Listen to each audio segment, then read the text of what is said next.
This is the OUPES Mega 2 Portable Power Station 2500W, and I've spent several weeks putting it to the test, both at home and on a couple of weekend camping trips. I know the name itself sounds pretty technical, but what you're basically looking at here is a compact, heavy-duty, battery-powered generator. The kind of thing you'd turn to when you need backup power during an outage, or if you want to run pretty much anything off-grid, like if you're camping, working in a garage, or even dealing with a power emergency. I'll walk you through what it really feels like using it, my own questions before buying, and what you can actually expect if you're thinking about picking one up. First off, how does it look and feel? This thing's built solid. The design is pretty sleek, black plastic, feels pretty durable, but not fancy. It has two sturdy handles on the sides because, no joke, at about 48 pounds, you're gonna need both hands to move it. I remember being a little surprised by the weight when I first picked it up. It's not feather light, but honestly, for over 2,000 watt-hours of capacity and all the features packed in, that's pretty standard. It feels like something meant to live in your RV, garage, or backup shelf, rather than something you toss in a backpack for a quick hike. The key features that caught my eye and really set this apart are the 2500-watt inverter and the battery itself. This means you can run big items like power tools, blenders, and even a fridge at home during an outage, or power most of your camp setup.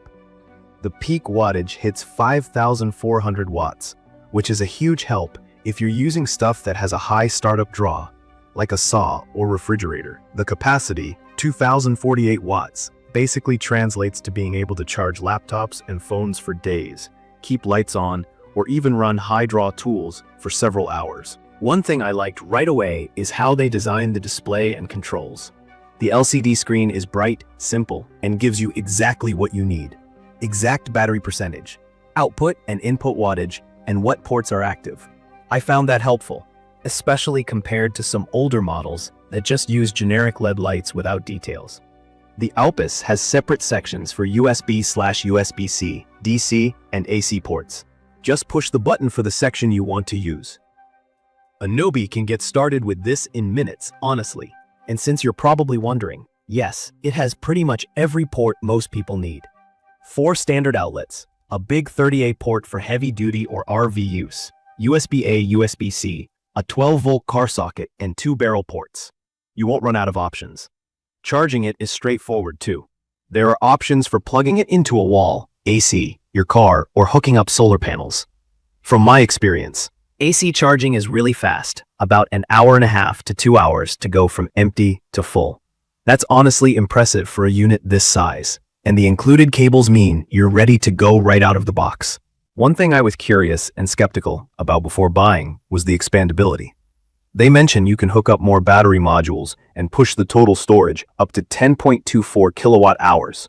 That's a big selling point if you're thinking long-term backup or heavier off-grid use, like keeping your setup running for days during an outage. I didn't buy the extra battery add-on since they're kind of pricey, but I like having the option down the road. If you're just wanting something for short trips or backup, 2 kilowatt hours goes a long way. Now, a couple personal observations about actual usage. Using the AC side to power something big, like a miter saw, I did notice a slight delay after pressing the AC on button. There's a faint click, then about a 10-second wait until the outlets come on. At first, I thought something wasn't working, but turns out it's just a safety feature. Once it's on, though, the power output is solid. I ran a small blender and power tools with no issues, and the display updates in real time so you always know what's going on. With lighter devices, like USB charging for headphones or phones, it runs practically silent. With heavy loads or when charging, the internal fans kick on, but they stay pretty quiet. Not annoying at all, even in a tent. When it comes to solar charging, it accepts up to 2100 watt if you have a big enough array.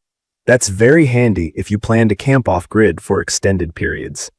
I haven't fully tested the solar aspect yet, but it's good to know it's possible to combine AC and solar and hit speeds up to 3700 watt for input, which is crazy fast for charging one of these.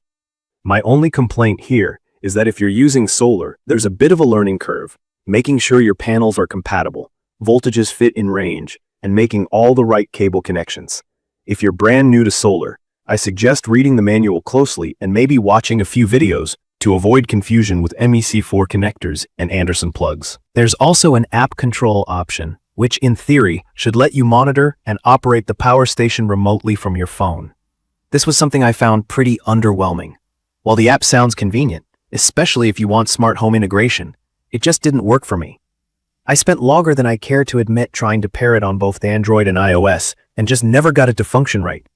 If smart app features are a priority for you, that could be a real annoyance, and I really hope OUPES pushes some updates. Personally, I'm fine with using the built-in display since everything important is right there. There are a couple of things I hoped would be better. I'd like to have seen a built-in light, especially since power stations usually get pulled out when the lights go off. Also, the OUPES Mega 2 is power-hungry when idle. If you leave it on with nothing plugged in, it does use up battery faster than I expected. So, I try to turn it off when I'm not drawing power. That's a small thing but worth being aware of. One last thing is the 30A plug. Even though it's there and feels heavy-duty, the inverter's limits mean you really can't pull the full 30 amps. You're more in light to medium RV territory, not running every appliance all at once. Still good to have, just know its limitations. From my experience, I'd recommend this for anyone who wants a beefy, easy-to-use battery generator without dropping a fortune on the big-name brands. If you want a quick backup at home, or you're planning camping and tailgating where you have bigger power needs, this suits well. I even used it for a couple garage projects, no power cords stretched across the yard, and never ran into any overload or shutdown issues. For emergencies, you could keep your fridge running for quite a few hours, keep your internet going, and charge all your devices.